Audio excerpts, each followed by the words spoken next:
Olá pessoal, seja bem-vindo a mais uma aula do curso de Engenharia dos Notebooks.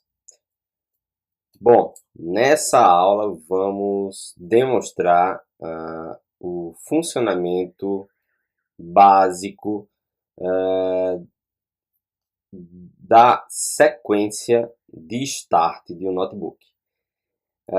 Nessa aula vamos não só mostrar o funcionamento do primário, mas em primeira mão vamos demonstrar o funcionamento do circuito de transição. Ou seja, vocês vão entender o que acontece após pressionar o start do notebook.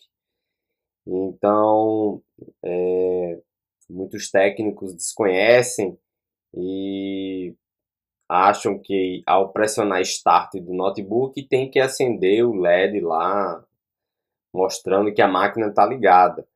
E muitas vezes esse LED ele só aparece muito depois. A máquina já está ligada e mesmo assim o LED não aparece. E aí o técnico ele acha que a máquina está desligada. E na verdade a máquina está ligada.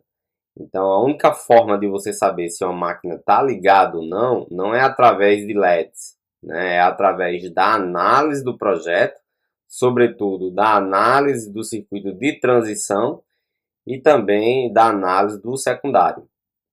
Existem outras maneiras também, que é utilizando a fonte assimétrica, através do consumo de corrente, também existe essa forma de saber se a máquina está ligando ou não. Mas a forma mais apropriada é fazendo análise do circuito de transição. Não só isso, através do circuito de transição você consegue definir, por exemplo, uma máquina que ela está aparentemente morta, mas com todas as tensões, né, as tensões primárias, e aí você fica sem saber por que a máquina não liga. E muitas vezes o problema está no circuito de transição, que envolve o Super I/O e a ponte sul, ou PCH no caso. Bom, então vou fazer todo o desenho completo, feito à mão, tá? Para que vocês possam entender todo o funcionamento básico de um equipamento, tá? Lembrando que vamos nos ater, por enquanto, ao primário e ao circuito de transição. Para quem adquirir o curso de Engenharia dos Notebooks, aí vai poder ter acesso à sequência completa, que vai envolver primário, transição, secundário e terciário, tá? Tudo de forma numerada. É importante você ter essa numeração, porque a partir dos números você vai poder fazer uma análise reversa e aí poder descobrir o problema de forma bem mais prática.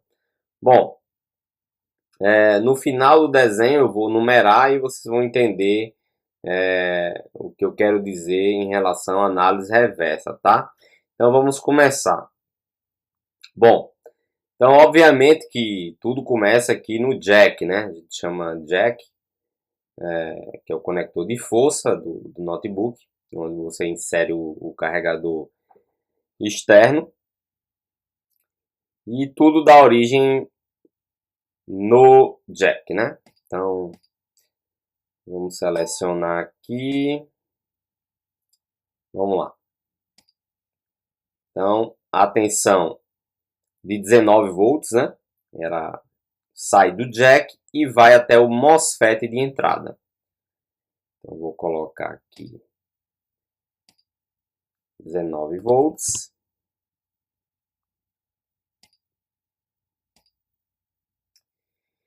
Bom, então a primeira coisa que acontece ao plugar o carregador do laptop é a tensão 19 chegar até o MOSFET de entrada, tá? E para que serve esse MOSFET de entrada? Qual é a função do MOSFET de entrada? Bom, o MOSFET de entrada basicamente tem duas funções. A principal função do MOSFET de entrada é proteger a placa contra curto-circuito. Como assim? Veja só, você imagine que após a tensão passar do MOSFET de entrada, após essa tensão passar, os 19 volts vai alimentar praticamente boa parte da placa, né? Onde receber 19 volts será alimentado com essa tensão de alta, né? Então, a quantidade de componentes que vai receber essa tensão de 19 serão muitos componentes. E daqui a pouco eu explico para vocês. Mas, enfim, são muitos componentes. Então, qualquer componente desse que recebe os 19 volts entrar em curto-circuito, o que é que vai acontecer? O MOSFET de entrada não vai permitir que os 19 passem para o outro lado. Porque a função desse MOSFET de entrada, além de proteção, é fazer com que a tensão passe para o outro lado. Agora, para que essa tensão passe para o outro lado, para que isso aconteça, é necessário que aconteça a saturação desse componente, tá? Então, para que fique mais fácil o entendimento, você imagina o seguinte, que o MOSFET de entrada, ele tem aqui vamos usar uma analogia, digamos que ele tem um porteiro aqui, tá? Então eu vou desenhar aqui, ó. Imagine que eu tenho um porteiro aqui controlando aqui esse MOSFET de entrada, tá? Então esse porteiro aqui, a função dele é deixar ou não a tensão passar, ou seja, é abrir ou não o portão. Então imagine que, como eu estava falando anteriormente, imagine que tem um curto aqui em qualquer componente que vai receber os 19, que são milhares de componentes. O que é que vai acontecer? O porteiro vai ser avisado e vai fechar o portão para que a tensão não passe para o outro lado. Então, a função do MOSFET de entrada é proteger a placa, né? Caso tenha um curto, o porteiro aqui vai ordenar que o portão feche. E a outra função é, quando o porteiro abrir o portão, para que os 19 passem para o outro lado e enfim, comece a alimentação da placa. Bom, o que acontece muito é que você pega uma situação do MOSFET de entrada está com o portão fechado, né? Ou seja, ele vai estar com 19 no source e vai ter 19 no portão, né? Ou seja, eu vou ter 19 no portão e 19 no source. Eu vou ter igualdade entre source e gate. Isso caracteriza o estado de corte, tá? Quem já assistiu o nosso curso, né? Com certeza já assistiu a aula de MOSFET e vai entender o que eu estou falando. Inclusive, temos uma outra aula gratuita que fala sobre os MOSFETs. Então, para quem ainda não assistiu essa aula gratuita, seria interessante que você assistisse no nosso canal essa aula gratuita que fala sobre MOSFETs. Que você vai entender essa questão, né, de abrir ou fechar o portão em relação ao MOSFET, né, que é o canal P, canal N, e as regras de saturação do MOSFET. Bom, então muitas vezes você encontra esse MOSFET aqui em estado de corte, ou seja, com igualdade entre source e gate, e aí você acha que o problema é no MOSFET, mas 99% não é no MOSFET. Na verdade, o porteiro mandou o portão fechar. Ele jogou 19 aqui no gate para que se iguale ao source. E aí eu vou ter um estado de corte para fechar o portão. E aí o técnico vai, tira esse MOSFET, põe outro e vai ficar do mesmo jeito. Porque o problema não é no MOSFET. É o porteiro que ordenou que o portão fechasse. Agora, por que ele ordenou esse fechamento? É aí que vai caber a análise, né? Então, você tem que verificar o outro lado, né? O outro lado do muro, digamos assim, ou o outro lado do portão, seriam os drenos aqui, para saber a resistência dessa linha em relação ao terra, ok? E também no nosso curso a gente explica todas as resistências de cada bloco, que é um outro erro muito comum. Os técnicos acham que, por exemplo, por emitir o aviso sonoro do multímetro, né, na escala de diodo ou na escala que tem o sonoro, ao emitir o aviso sonoro quer dizer que existe um curto. E isso não é verdade. Isso vai depender do bloco que está atuando, né? Por exemplo, o bloco do chipset aqui da PCH, por exemplo, que é a tensão de 1.05, esse bloco aqui trabalha com a resistência de 3 ohms, por exemplo. Então, se você colocar a sua ponta de prova no sonoro e colocar na linha, lá na bobina do chipset de 1.05, com certeza vai emitir o aviso sonoro, mesmo a placa estando boa. Por quê? Porque o aviso sonoro ele é emitido a partir de 50 de impedância, de 50 para baixo. Mas essa linha aqui trabalha com 3 de impedância. Então perceba que sempre vai apitar. Então o apito não é indício de curto. Vai depender muito do local que está acontecendo isso, né? Já no circuito de alta, ele admite uma resistência muito alta, né? É normal ele aqui ter uma resistência muito alta. Então se emitir um aviso sonoro aqui na alta tensão, aí sim vai ter curto. Porque aqui não admite menos que 50 ohms, é muito mais, né? Bom, então como eu já falei, a análise ela não é só a sequência, você tem que entender aonde encontrar o MOSFET de entrada. Não adianta eu falar do MOSFET de entrada e você não saber encontrá-lo no esquema elétrico. Então é necessário você estudar todas as aulas do curso para que você possa entender tudo isso aí. E no final a gente fazer essa junção, né? Na verdade, essa aula aqui é uma aula, já é uma aula final, né? Quando termina toda a explicação do primário, né? E toda a explicação de MOSFETs e etc. Aí sim a gente passa essa aula aqui. Bom, continuando. Então, a tensão de 19, ela vai passar para o outro lado, tá? Então, vamos colocar aqui, ó. A tensão vai passar para o outro lado. E vai seguir essa linha aqui, ó.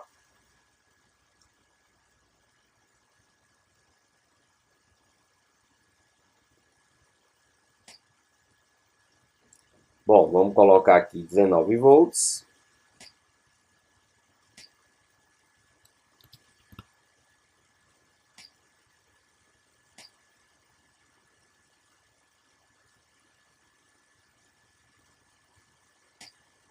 Então, aqui nesse outro MOSFET, que eu vou falar sobre ele agora, a gente chama ele aqui de MOSFET comutador, tá? Ele recebe os 19 volts de um lado, e do outro lado dele ele vai receber a tensão da bateria.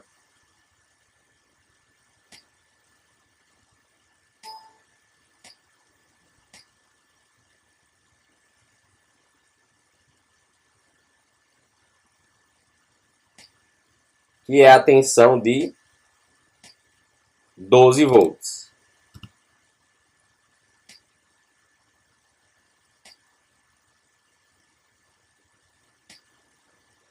Bom, então qual é a função desse MOSFET aqui comutador? Qual é a função dele? A função do MOSFET comutador, como o próprio nome já diz, é comutar. Ou seja, quando eu estou na energia, esse MOSFET aqui ele vai não deixar o choque de tensão acontecer. Ou seja, os 19 não se chocar com os 12.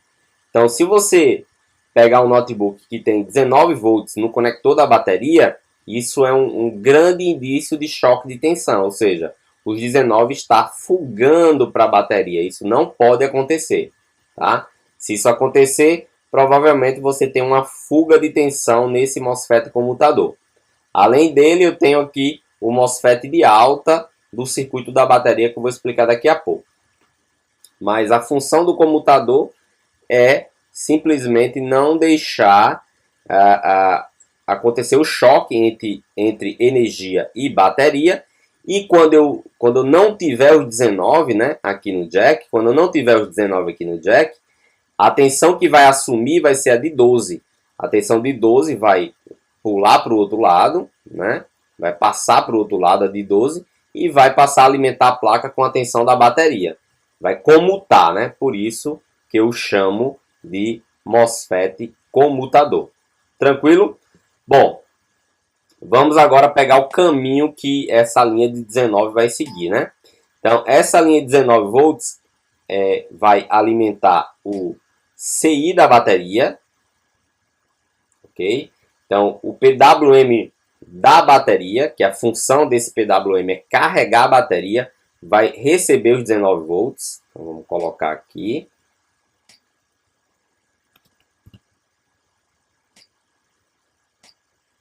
Então, os 19 volts vai alimentar esse PWM, ok? A função desse PWM é carregar a bateria. Então, esse PWM aqui, ele vai comandar esses dois MOSFETs, tá?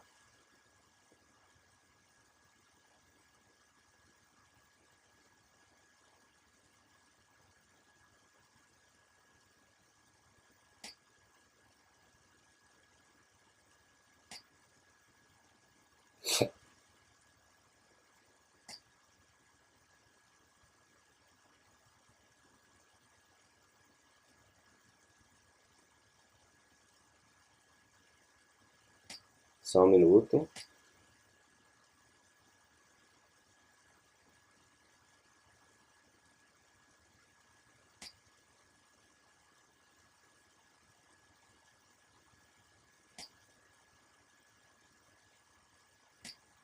Então, esses dois MOSFETs eles serão comandados, os portões deles serão comandados por esse PWM para que gere a tensão da bateria.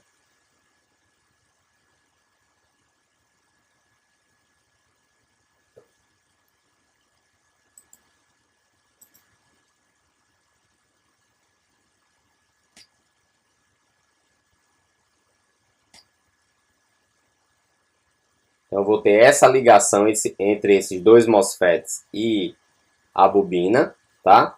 E aí, essa bobina aqui, ela tem a função de gerar tensão para a bateria.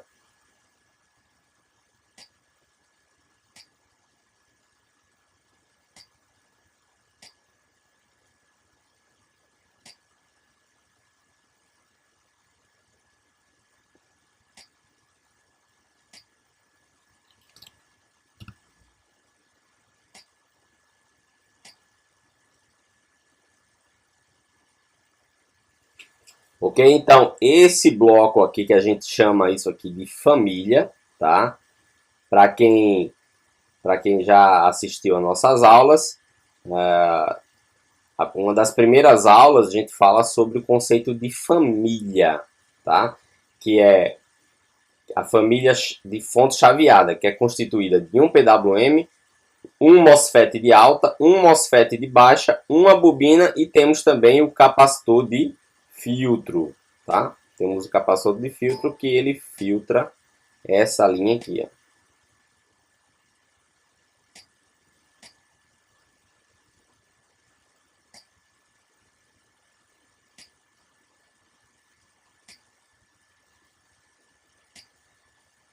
Então isso aqui a gente chama de família fonte chaveada. Então essa família aqui, essa constituição de família, a função dela é carregar a bateria para que então a bateria mande a tensão para o comutador, ok?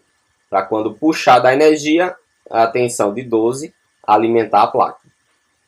Tranquilo?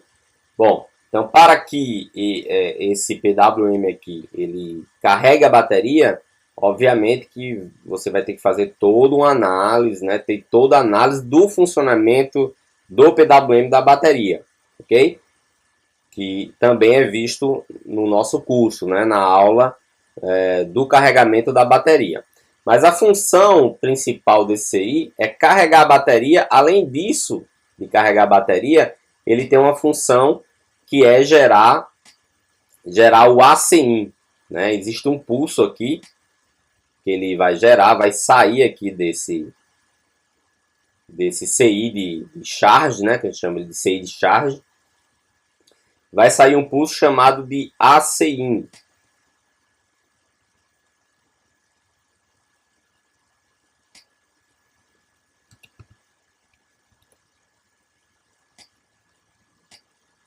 Então, esse pulso aqui, chamado de ACIN, ele é um aviso, né, que vai lá para o Super I/O para dizer que o carregador está alimentado. Sem esse pulso de ACIN, a placa ela não vai ligar. Tá? Sem o pulso de ACIN, a placa não vai ligar. Então, vamos colocar aqui.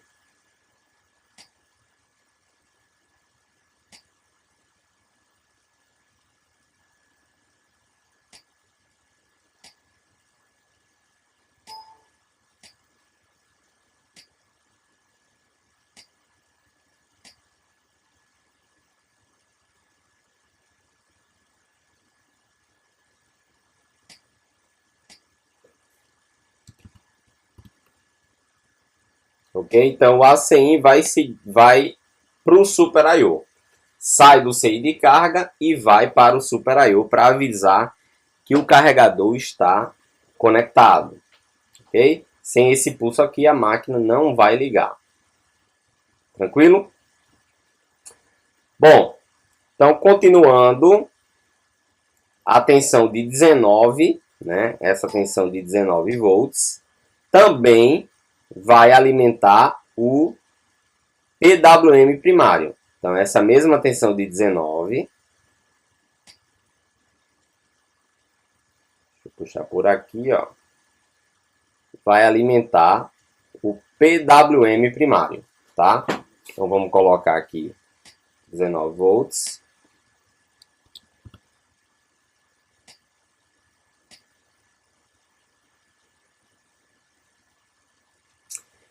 Bom, então após o PWM primário ser alimentado, o PWM primário vai começar suas funções, né? Até o momento eu ainda não tenho a tensão primária aqui, né? Que é a tensão de 3 ou 5 volts, né? Que eu vou ter duas bobinas, uma de 3 e outra de 5. Aqui eu coloquei só uma apenas para exemplificar. Nós vamos colocar aqui, ó, 3 volts ou 5 volts.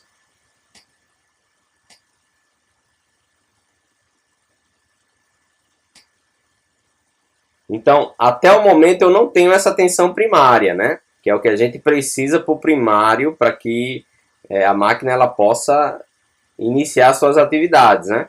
Ela tem que ter as tensões primárias. Não tendo tensão primária,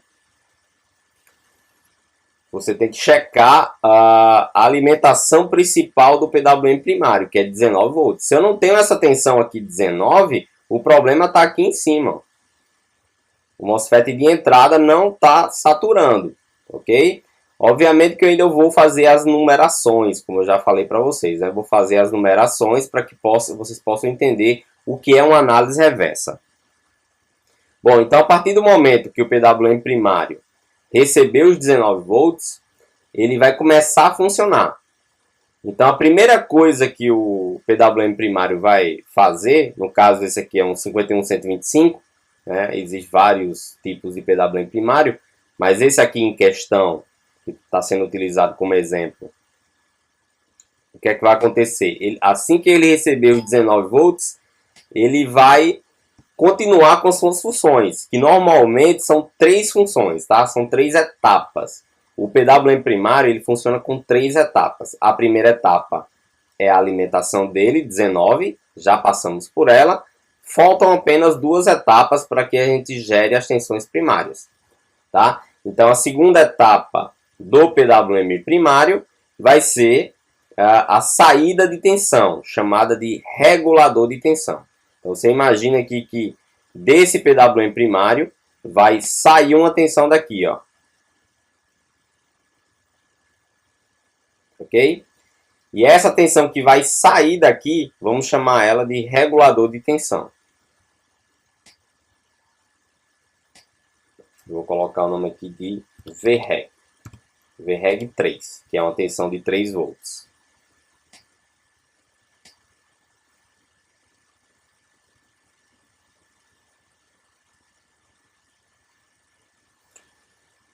Então veja que assim que recebeu os 19 volts, né, que o PWM recebeu os 19 volts,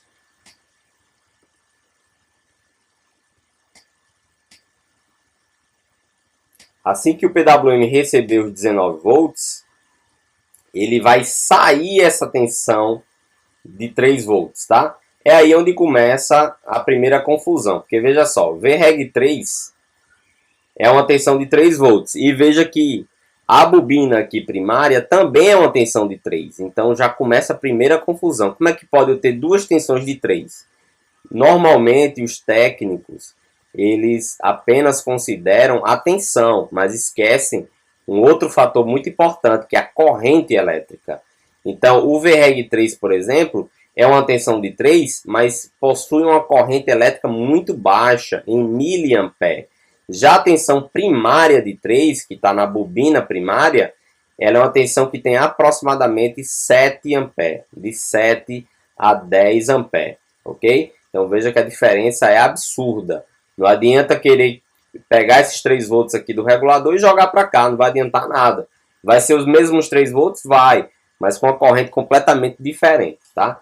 Bom, voltando para cá, o PWM primário recebeu os 19, que é a primeira etapa, e lançou aqui a segunda etapa, que é a saída de tensão.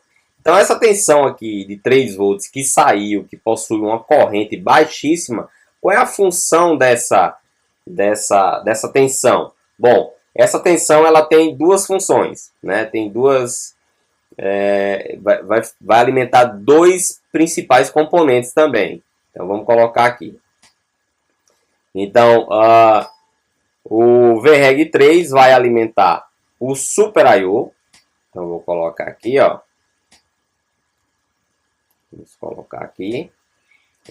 VREG3 alimentar aqui, ó, vai alimentar o Super I/O, e também o VREG3 vai alimentar a BIOS. Tá aqui, ó, VREG3 vai alimentar a BIOS. Vou colocar aqui também.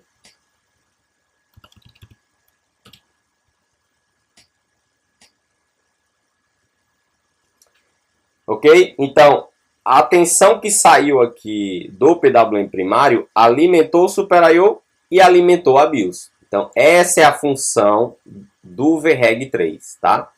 Então, com isso, a gente já consegue, já consegue resolver muitas coisas aí de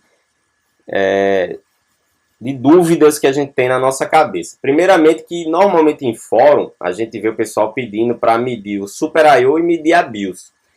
Então, veja que medir o Super I/O e medir a BIOS é até um pouco redundante, porque tanto o Super I/O quanto a BIOS é alimentado pelo VREG3, no caso do TPS 51125, tá? Que ele tem o VREG3. Tem outros PWM primário que não usam o VREG3, mas usando o VREG3 é redundante você estar medindo. Se eu medir o PWM, a saída aqui do VREG3, medir o Super I/O, medir a BIOS, eu medi a mesma coisa 3 vezes. Então, é até um pouco redundante você fazer isso, tá? Pode acontecer de ter uma trilha rompida no caminho do Super I/O, no caminho da BIOS, pode acontecer, mas isso é muito raro. Para mim é mais redundante mesmo, tá? Então, se liga nessas questões de medir BIOS, medir Super I/O, não é assim, tá? Bom, então, a tensão de VREG3 alimentou o Super I/O e alimentou a BIOS. Normalmente, pessoal, vocês vão ver que a BIOS ela é ligada ao Super I/O, ok? Por que a BIOS é ligada ao Super I/O?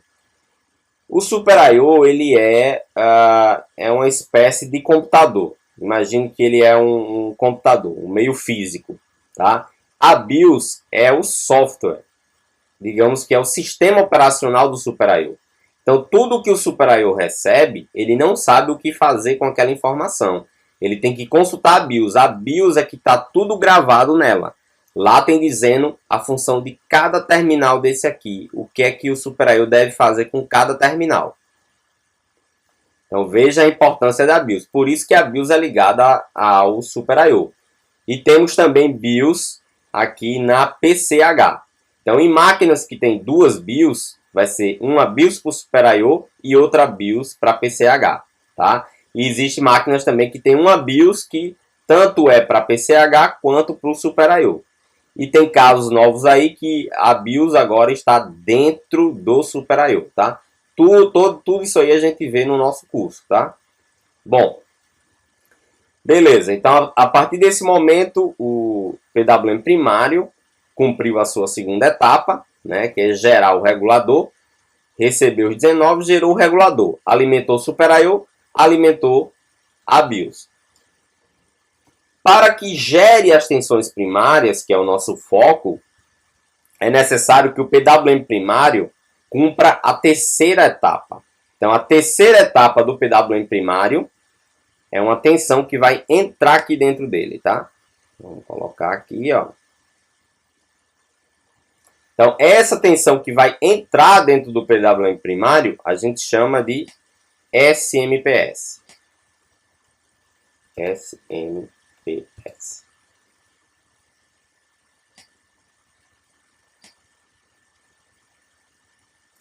Ok? Então, a função dessa tensão que vai alimentar aqui, ó, uma área do PWM, você imagina que o PWM primário precisa de uma outra alimentação, que eu chamo de SMPS. Essa alimentação aqui, que vai chegar no PWM, ela vai servir para comandar os MOSFETs. Então, os MOSFETs só vão ser comandados a partir do momento que essa terceira etapa, essa alimentação aqui, entre no PWM. Ok? Então, essa SMPS, normalmente os engenheiros costumam determinar nomes para elas, né? Para essa SMPS. Que pode ser, normalmente, EN, ON ou EN-trip. Ok? Normalmente são os três nomes definidos aí pela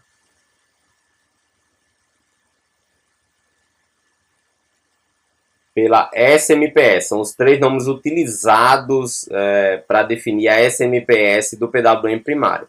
Então, sempre que você for analisar um PWM primário, você vai procurar por um desses três nomes, tá? EN, ON, EN-trip. Ok? Bom, eu vou apagar aqui para não ocupar tanto espaço.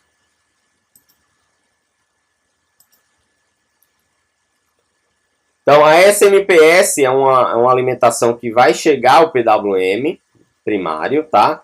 E depois que essa tensão chegar aqui, o que é que vai acontecer? O que é que vai acontecer? O PWM vai comandar os portões dos MOSFETs.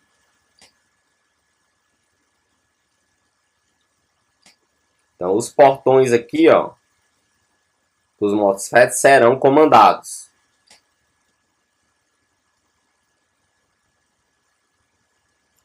E a partir daí que os portões foram comandados, esses MOSFETs eles vão entrar em saturação. Ambos vão entrar em saturação para que mantenha uma tensão aqui regulada de 3 ou 5 volts. Então, para que tenha tensão de 3 e 5, eu preciso que os MOSFETs saturem. E para que eles saturem, eu preciso da SMPS.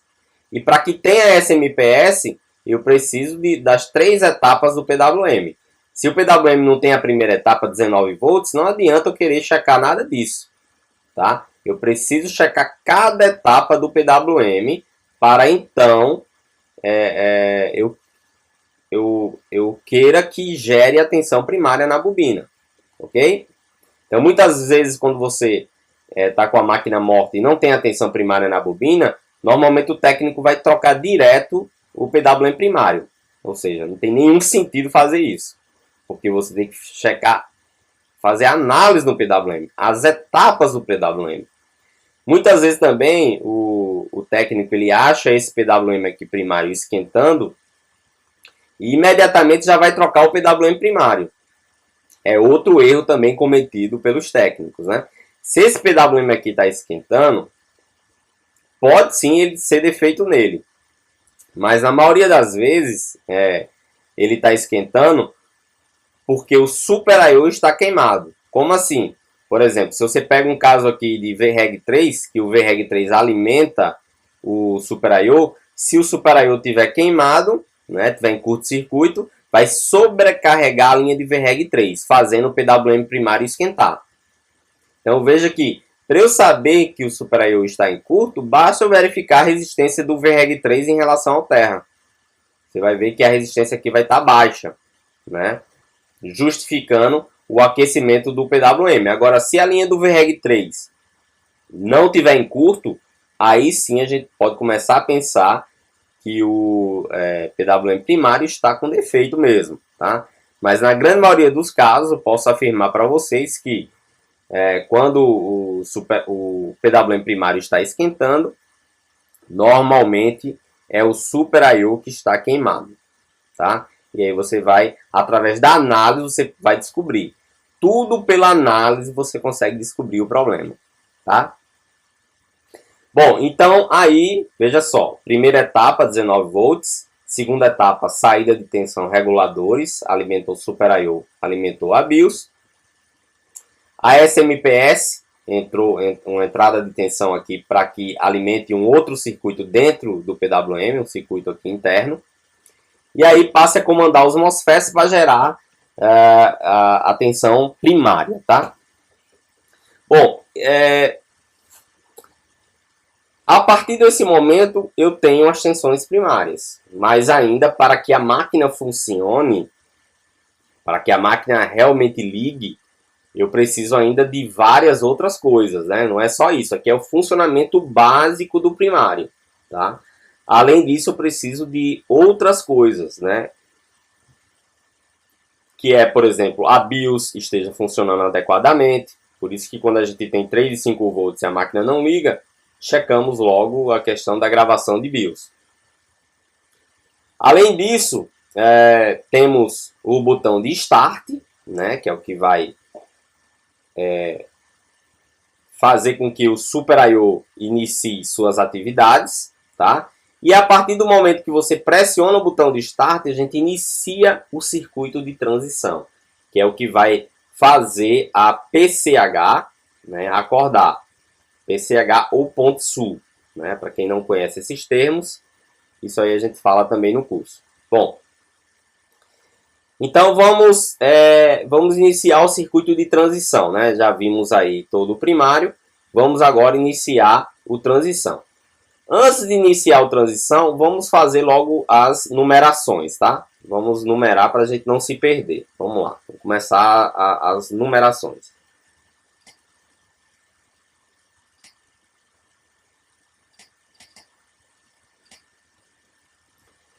Então, tudo começa aqui, né, na entrada, então vou numerar aqui como número 1, ok? Número 1. Após a tensão passar aqui do MOSFET de entrada, temos aqui o número 2. A tensão de 19 também chega no comutador, então eu vou repetir o número 2 aqui, ó.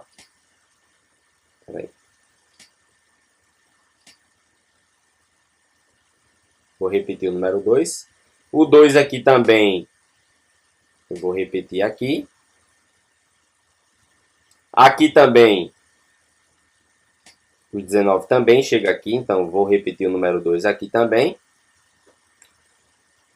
Antes que eu esqueça, aqui eu também vou ter 19 volts, ó, que é o MOSFET de alta. Eu vou ter 19 volts aqui nesse MOSFET, tá? Nesse outro MOSFET também eu vou ter o de alta, tá? Lembrando que cada família, né, como eu já falei no início, cada família que é PWM, MOSFET de alta, MOSFET de baixa, bobina e capacitor de filtro, cada família dessa tem o seu MOSFET de alta que tem os 19, tá? Ok? Então eu vou ter aqui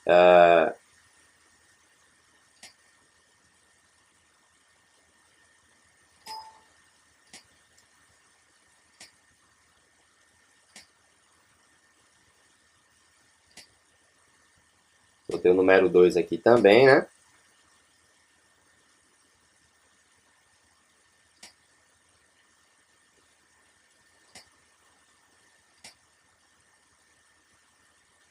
Botei o número 2 aqui também. E agora vamos iniciar aqui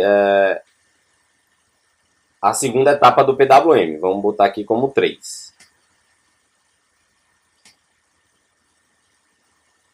Ok? Colocar como número 3. Vamos repetir o 3 aqui, ó.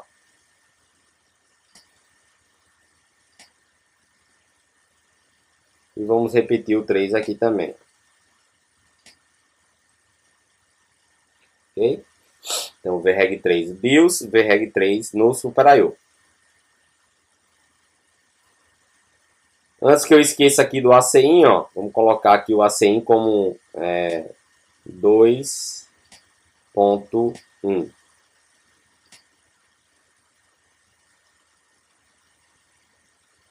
Ok? Vou colocar aqui, ó, 2.1.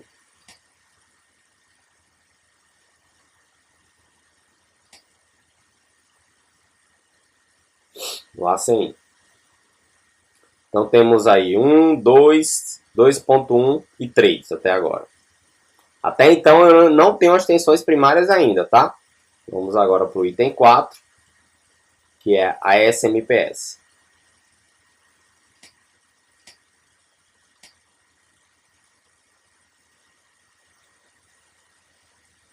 Item 4 é SMPS. Então após a SMPS chegar no PWM, né? Que essa tensão aqui ela pode vir de qualquer lugar, inclusive até do próprio PWM, internamente do PWM. Isso aí a gente vê na aula de PWM primário do curso de engenharia. Do curso de engenharia dos notebooks. E aí, a partir do item 4, os MOSFETs vão começar a saturar, né? E aí eu vou enfim, gerar a tensão primária, que será aqui no caso o item 5.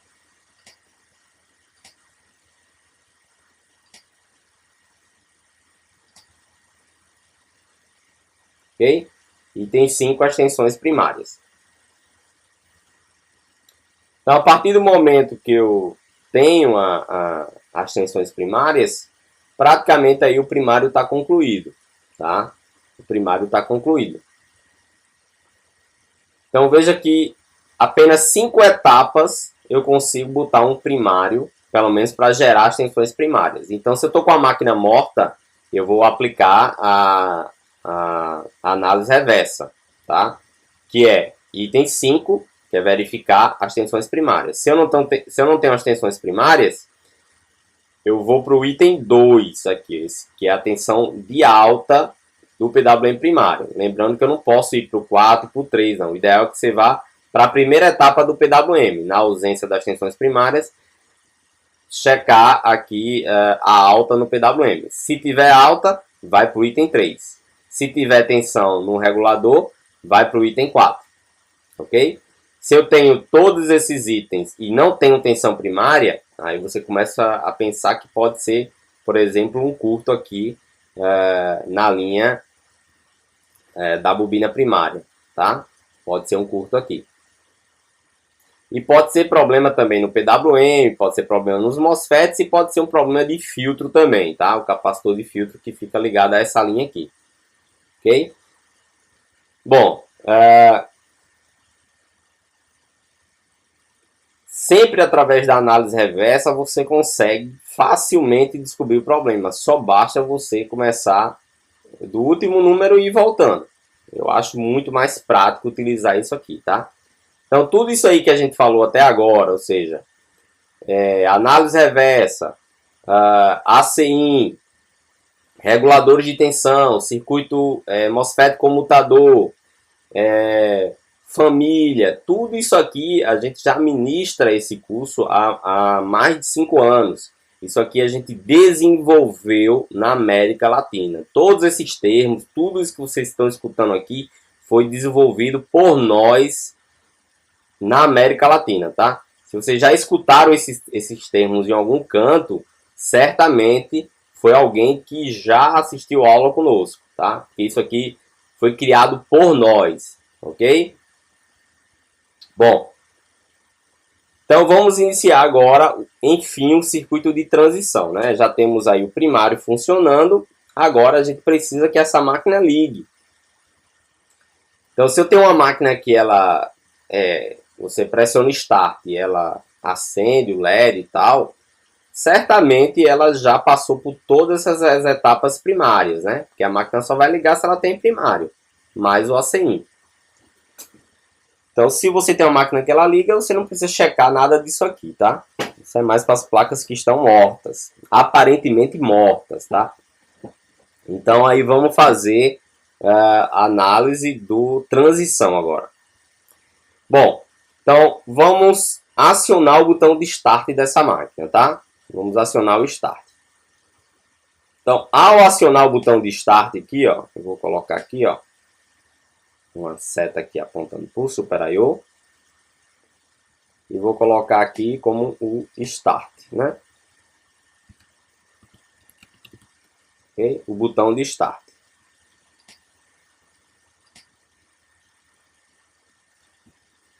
Então, no momento que você pressionou o Start aqui, tá? Que nesse caso agora vai ser o item 6, né? Daqui a pouco eu faço a numeração. A partir do momento que você pressionou o Start, né? Que a tensão ela cai para 0 e volta para 3 volts, né? Que tudo isso é interpretado pela BIOS, como eu já falei, tá? Então, pressionei Start, o Super I/O vai iniciar suas atividades, que é acordar a PCH ou a ponte sul. Então, vamos lá. Então, ao pressionar Start, eu vou ter esse sinal aqui.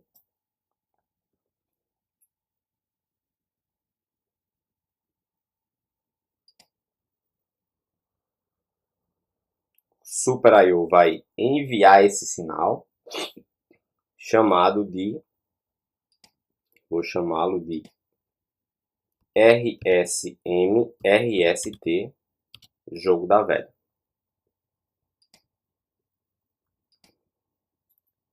Que é o resume reset, tá? É um sinal de reset. Veja que ele tem um jogo da velha.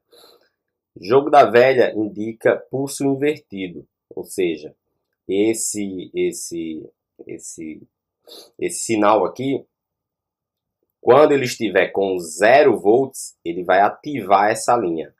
E quando estiver com 3 volts, ele vai desativar essa linha. Então, essa linha aqui, ela tem que estar desativada, pois trata-se de um sinal de reset. Então, se eu coloco 3 volts aqui, eu vou estar desativando o reset da placa. Se eu coloco 0 volts aqui, a placa vai estar em modo de reset. Ela não vai prosseguir com o start da placa, tá? Então, o Super I/O tem a obrigação de fazer com que esse sinal vá para 3 volts, para desativar o reset da máquina, ok? Bom, a partir de agora, o Super I/O vai fazer mais outra função. O Super I/O vai mandar outro sinal para PCH.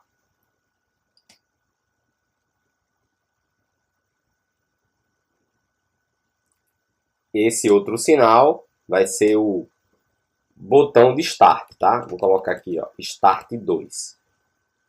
Então, veja só, todos os notebooks, eles têm 2 starts. O Start 1, que é o botão físico, né? O botão de Power.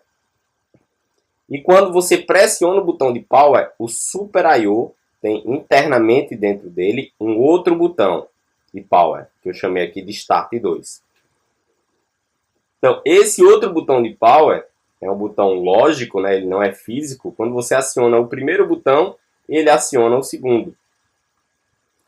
Que é para justamente acionar a PCH, né? Acionar a ponte sul. Então, a partir do momento que a ponte sul recebe o RSM-RST com 3 volts, né? Para desativar essa linha, recebe o Start 2, que tem que ser monitorado, né? Quando você aciona o Start 1, tem que ser acionado o 2. Esse terminal do Super I/O tem que ser monitorado, tá? E como é que eu vou saber qual é o terminal do Start 2? Aí no curso de análise a gente explica qual é esse terminal, tá? Mas normalmente esse terminal ele tem a ver com Power, né? Power Button, e é um pulso que vai ter uma seta saindo, né? E indo para a PCH. Então, a partir do momento que a PCH ela sai do reset com 3 volts aqui no Resume Reset e é acionado o segundo botão de Start, o Start 2, a partir do momento a PCH vai enviar para o Super I/O os estados de sono. Vai desativar os estados de sono da placa. Para quem não sabe, todas as placas elas têm estados de sono, que começa do 5 e termina no 0. O 0 é quando a placa está completamente funcionando. O 5 é quando a placa está em stand-by, né? A gente chama de Sleep State 5. Então, a partir do momento que a PCH recebe o Resume Reset e o botão de Start, o segundo botão de Start, agora é hora da PCH começar a acordar. Então, a PCH vai sair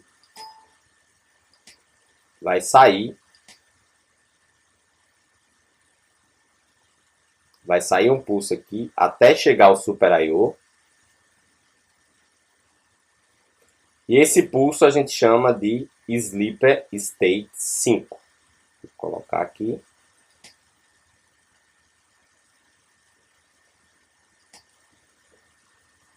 SLP, que é Sleep S5. Traduzindo é Sleep, sono.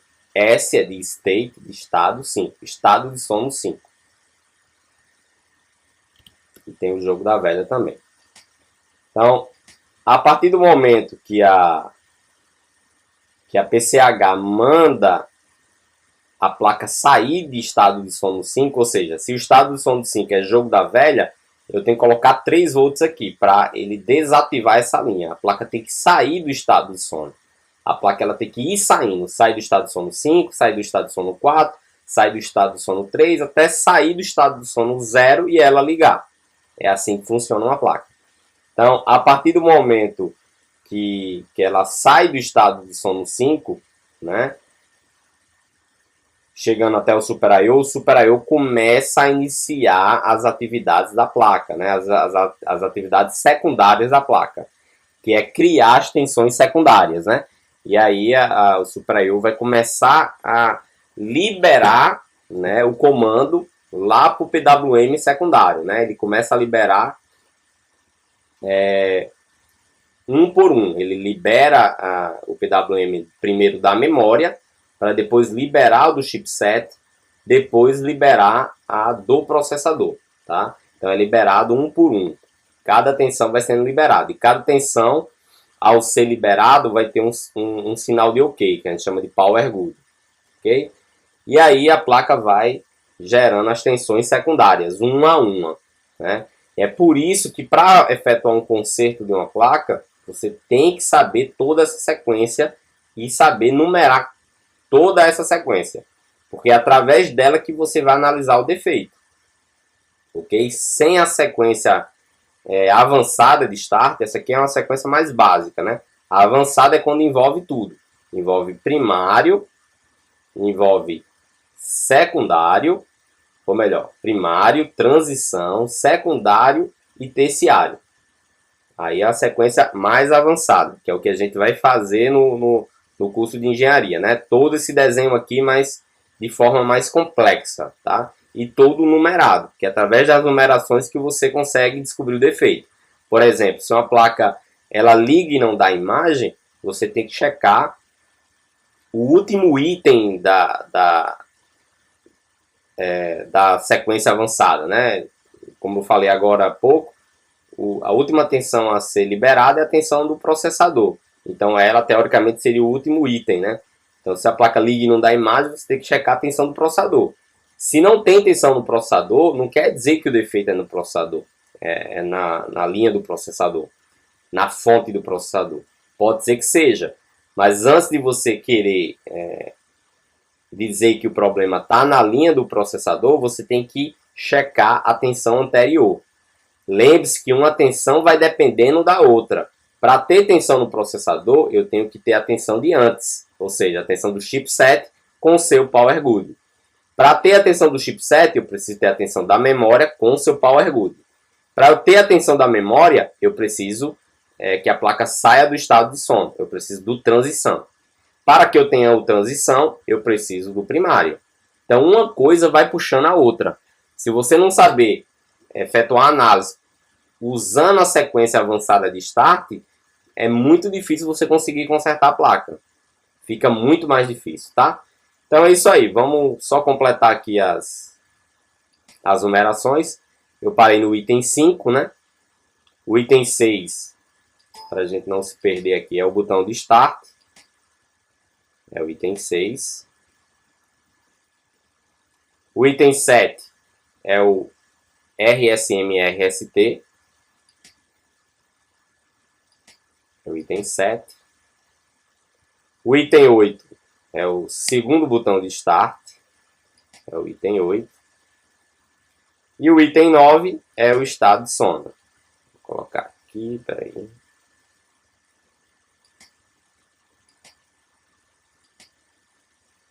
O item 9.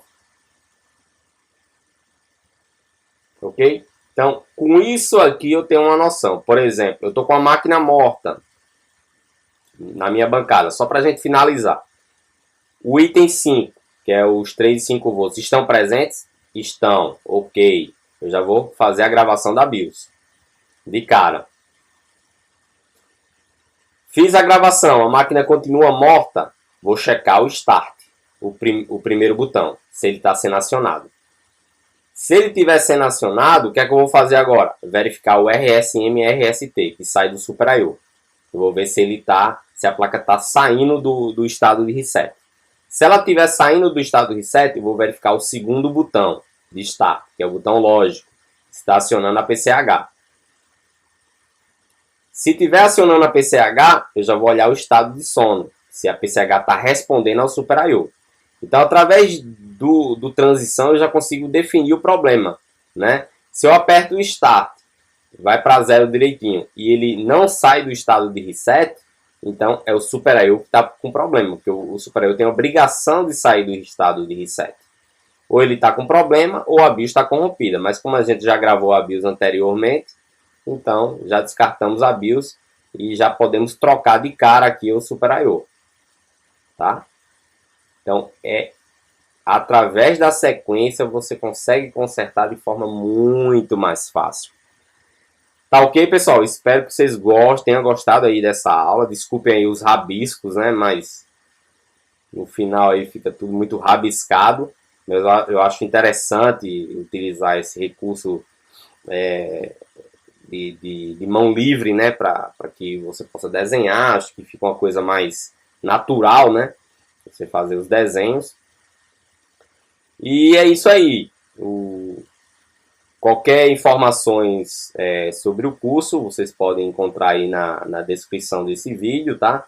Ou no nosso fórum, que é o www.notebookajuda.com.br.